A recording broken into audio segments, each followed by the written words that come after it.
എടാ ഒരുമാതിരി വൃത്തിയോടെ ഒരു പരിപാടി കാണിക്കരുത് കേട്ടോ. ഞാൻ എന്താ കാണിച്ചു? ഞാൻ ഒരാഴ്ച പരിപാടിക്ക് വിളിച്ചിട്ട് വരാഞ്ഞ്. അവൻ എന്നെ വിളിച്ചിട്ടൊന്നുമില്ല. പിന്നെ എന്നെ വിളിച്ച് ഞാൻ പോകാൻ വേണ്ടിട്ട്. നിനക്ക് പണ്ടേ ഉള്ള ശീലം വിളിക്കാത്ത പരിപാടിക്ക് പോവാന്നുള്ളത്. മുറ്റു സ്രാവേറിയും ബീഫും.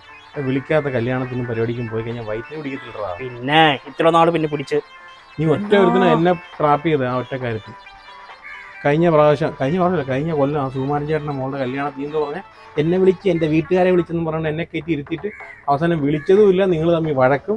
അവസാനം ഞാനിവിടെ അത് പെട്ടു. നാട്ടുകാർ മൊത്തം അറിഞ്ഞു വിളിക്കാത്ത കല്യാണത്തിൽ ഉണ്ണാൻ വന്നിട്ട്. അങ്ങനെ 2 പൈസ ചിക്കൻ അധികം കഴിച്ചില്ലേ?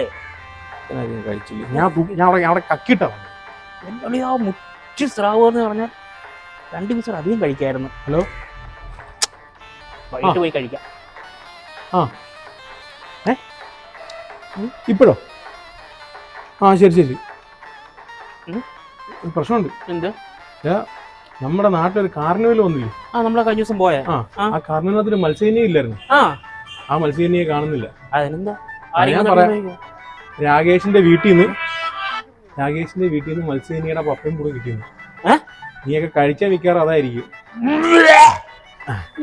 വിളിക്കാത്ത കല്യാണത്തിന് കഴിച്ചാൽ നോക്കാനിക്കേണ്ടി വരും.